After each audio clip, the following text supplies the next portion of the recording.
Bueno, digamos así, yo empecé a estudiar psicología, digamos, porque me interesaba el ámbito de la psicología social y específicamente psicología laboral. Empecé a estudiar psicología por eso, ¿no es cierto? Junto con otro, con el cual hice amistad, que estudiaba en la Universidad Católica en ese entonces, pero claro, poco a poco no fue, incluso trabajé en Kaiser, Relaciones Públicas un tiempo, conociendo ahí las cosas, pero poco a poco uno fue viendo de que no tenía futuro inmediato la psicología laboral en ese entonces, ¿no es cierto? Teníamos algún trabajo, hicimos por ejemplo la cuestión de calificación del personal del Banco de Córdoba, algunas cosas así, pero no había un trabajo constante para dedicarse a eso. Tan es así que él se fue a España, me invitó 1000 veces a ir, ¿no es cierto? Yo no fui, él le iba muy bien, cobraba en aquel entonces $500 por hora de trabajo, ¿no es cierto? Porque en grupos empresariales, ¿no es cierto? Bastante bien. Pero después me fui dando cuenta que yo no tenía carácter para tratar con empresarios, ¿no? Porque di algunas charlas, invitado por otros amigos de acá, la Aceti o Carola, que también andan en ese asunto, y el trato con el empresario vi que yo no era para ese tipo de cosas, ¿no? Evidentemente no. Así que ser muy formal, hay que entrar en otro asunto, y a mí eso no me gustaba, ¿no? Así que abandoné. Me dediqué a Rorschach porque en mi tiempo había, es decir, psicología se confundía con psicoanálisis directamente, ¿no es cierto? En general no se distinguía mucho, la gente no distinguía mayormente, y el psicoanálisis era la única cosa ya estructurada en Argentina desde el punto de vista psicológico, en Buenos Aires, ¿no? Por supuesto, no aquí. Y claro, aquí llegó un poco el psicoanálisis de modo silvestre, no salvaje, como se dice, que es una mala traducción del alemán Wild, claro. ¿Cierto? Freud habla de Wild, analiza, pero no dice psicoanálisis salvaje, o sea, uno entendería por psicoanálisis salvaje que el psicoanalista agarra un palo y le da tipo asociado, ¿no es cierto? Eso sería un psicoanálisis salvaje. Silvestre significa una cosa que crece y se desarrolla sin leyes. Eso es verdaderamente, digamos, la traducción exacta, ¿no? De hecho, cuando llamamos salvaje a un tipo, siempre lo asociamos con agresividad, y cosa que evidentemente el psicoanálisis no tiene. Pero por ahí se usa el término mal traducido. Y a mí no me gustaba, digamos, eso de que todo el mundo interpretaba cualquier cosa o algo así, ¿no es cierto? Porque recién estaban un poco metiéndose en el asunto. En Buenos Aires hubo gente, digamos, de muy alto nivel, que fueron nuestros profesores aquí, porque justamente acá no había nadie, de modo que María Langero, Sandivara, García Badaraco, Saurito, esa gente fueron nuestros profesores, ¿no es cierto? Porque aquí no había nadie, así que ellos venían, daban un curso de 2 meses cada uno, ¿no es cierto? Y entonces, de esa manera nos formaban, y que por supuesto mucha gente se entusiasmó por eso, ¿no es cierto? Algunos incluso fueron a Buenos Aires a estudiar. Pero cómo calzó en Buenos Aires el psicoanálisis exactamente no sé. Y un poco en Rosario, que Rosario culturalmente es un suburbio de Buenos Aires, ¿no? Es decir, no tiene ninguna autonomía de pensamiento desde ese punto de vista, ¿no? Córdoba es distinto desde ese punto. Nunca aprendió el psicoanálisis aquí formalmente, acá hubo bastante más interés por cierta objetividad en la búsqueda de la psicología, digamos, de metodología o cosas así, se le daba más importancia que en Buenos Aires, ¿no? Bastante más. Y después me dediqué a Roche buscando eso, justamente algo que me acercara un poco, no mediante la pura psicometría, a lo que fuera el conocimiento de la persona, pero que simultáneamente tuviera la posibilidad de ser medianamente objetivo y a la vez, digamos, allegarse a la posibilidad de la interpretación. También me había interesado mucho la psicología de la propaganda, ¿no es cierto? Y entonces por eso me dedico mucho a percepción, pero justo encontré en el Rorschach, ¿no es cierto?, que podía uno trabajar todo el tema de la percepción, digamos, desde ese punto de vista, ¿no es cierto? Pero tampoco había posibilidad en ese entonces de meterse en una propaganda seria, ¿no? Recuerdo que una vez hablé con un conocido que tenía una agencia de propaganda respecto a algunas propagandas que me parecían muy tontas. Digo, ¿cómo diablo hacer esto? Y me acuerdo lo que él me dijo hace mucho tiempo. Dice, para una persona inteligente lo que necesita es información sobre un producto. Las propagandas son estúpidas para los estúpidos, ¿no es cierto? Y entonces los estúpidos las asimilan bien, ¿no es cierto? Se ve un propaganda inteligente que un montón de gente dice, interesante la cuestión. Y bueno, y así fue la cosa, ¿no es cierto?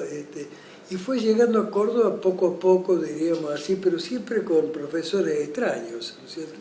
De hecho, tuvimos profesores europeos, muchos de ellos, norteamericanos, ¿cierto? Y después porteños en algunos casos, ¿no es cierto? Pero, claro, no había aquí gente, ¿no? Evidentemente, así.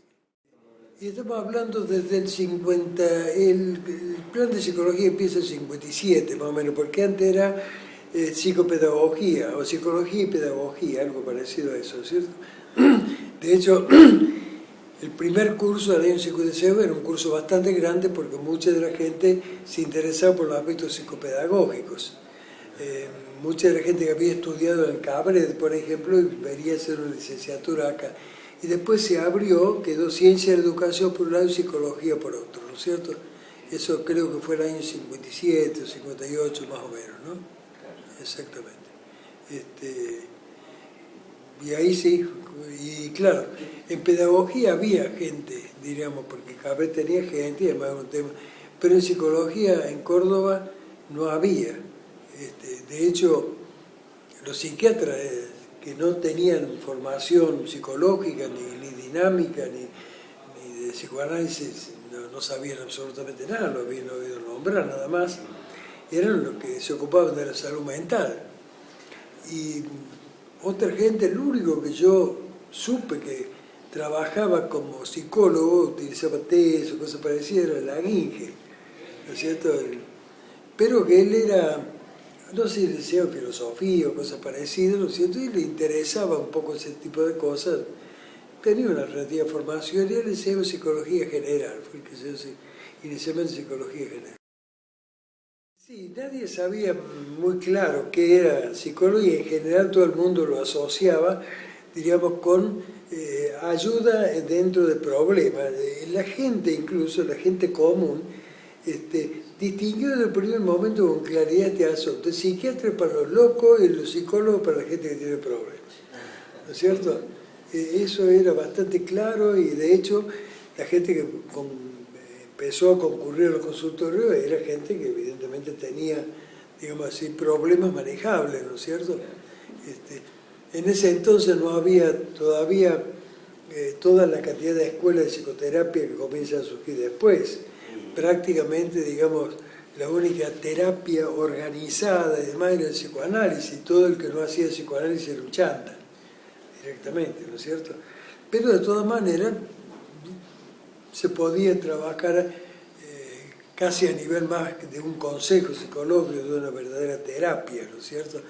De hecho, al principio, cuando llegaba, digamos, alguien con alguna patología más o menos severa, normalmente se lo derivaba a un psiquiatra o se trabajaba junto con un psiquiatra, cosas así, ¿no?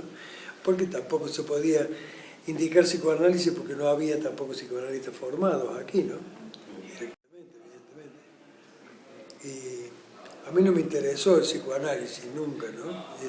Es decir, he hecho cursos de psicoanálisis, incluso con gente, sí, conozco por supuesto, digo, nunca me interesó practicar el psicoanálisis de alguna manera, ser psicoanalista, nunca pasó por mi mente ese asunto, ¿no es cierto?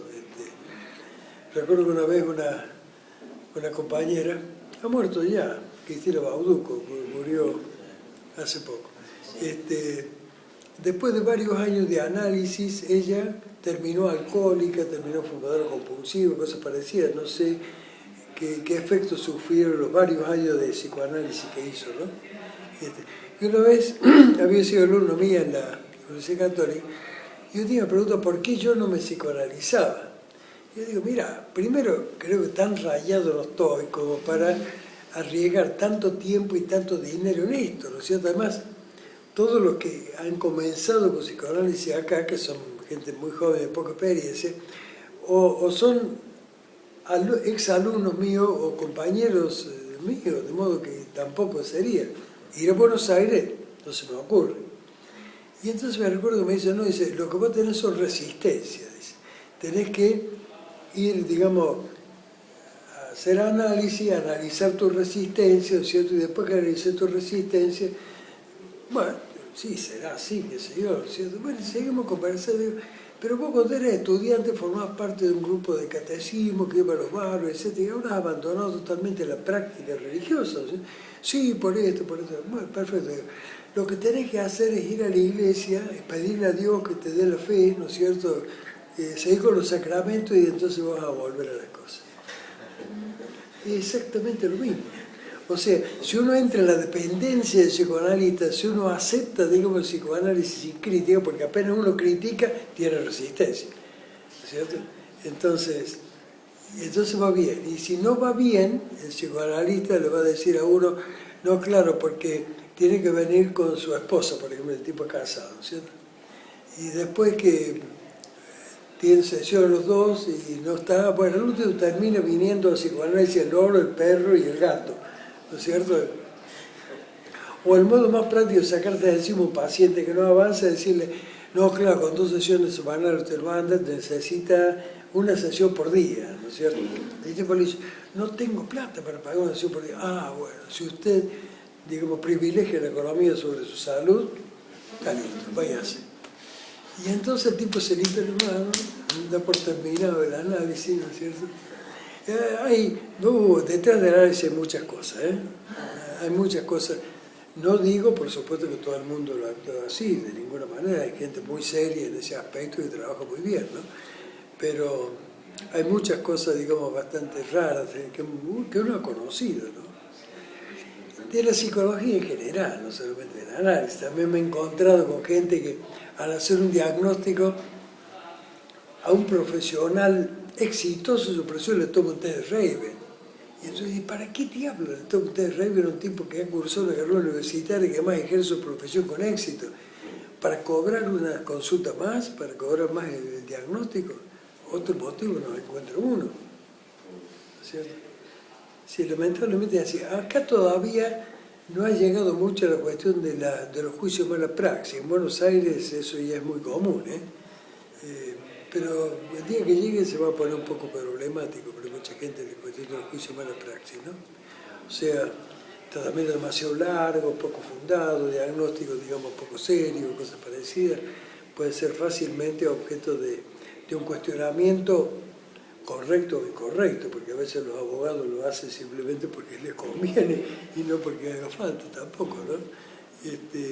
En una revista americana recuerdo haber leído, a raíz justamente de todo este problema de relaciones entre el terapeuta y cosas, de que unas mujeres había denunciado a su psicólogo porque la había atendido con el botón de la camisa desprendido, cosa que ella juzgaba como una especie de insinuación erótica, cosa parecida. En una revista americana muy seria, ¿no? Digamos, sobre ese tema, comentaba ese asunto, ¿no? Bueno, perdone que me desvíe. No, es que es la idea un poco escucharlo y... Claro, las cosas han cambiado hoy en día, ¿eh? Al principio todo era como se podía, ¿no? Y muchas de estas cosas pasaron. Hoy en día seguramente que más, hay mucha más gente seria trabajando. Y nosotros no teníamos, digamos, ningún modelo en ese asunto, acá, ¿no es cierto? No lo teníamos mucho en el extranjero porque no llegaban libros y revistas de afuera tampoco, de ninguna manera. Ocasionalmente, diríamos, por ahí alguien conseguía alguna cosa, pero nada más. Viajar hacia el exterior en ese entonces era una cosa que absolutamente extraña, tampoco lo hacía casi nadie, ¿no es cierto? Así que nos íbamos haciendo, y como el grupo, claro, digamos, creo que éramos 17, no 2000 o 3000 como son ahora, creo que éramos 17. Entonces nos ayudó mucho entre nosotros, cuando alguien tenía algo inmediatamente lo comunicaba a los otros, ¿cierto? Nos apoyábamos mucho, porque bueno, estábamos muy huérfanos. Incluso, yo les digo, los que se dedicaban a la salud mental eran los psiquiatras que no podían aportarnos nada. Así que directamente íbamos creciendo y descubriendo el mundo de la psicología, ¿no es cierto?, con alguna idea muy vaga sobre ese asunto, ¿no? No nos fue del todo mal, porque de hecho, si la psicología más o menos prendió, es porque tal vez no hicimos demasiado mal papel, porque si hubiera sido un desastre, bueno, tal vez eso hubiera sido, pero no, y de hecho hubo gente que ustedes conocerán, tal vez, Nicasio de Corcova, Susana Treserra, ¿no es cierto?, es decir, gente de nivel que después fue profesor en la facultad, ¿no es cierto?, y que trabajó muy bien, ¿no? Son más, ¿no?, pero no recuerdo el nombre de todos ellos, ¿no? Así que, bueno, pero no teníamos una idea clara como hoy en día se puede tener, bueno, yo voy a hacer tal cosa, me voy a dedicar a tal cuestión, ¿no es cierto?, me interesa tal forma de terapia, o se lo voy a hacer de tal manera, no.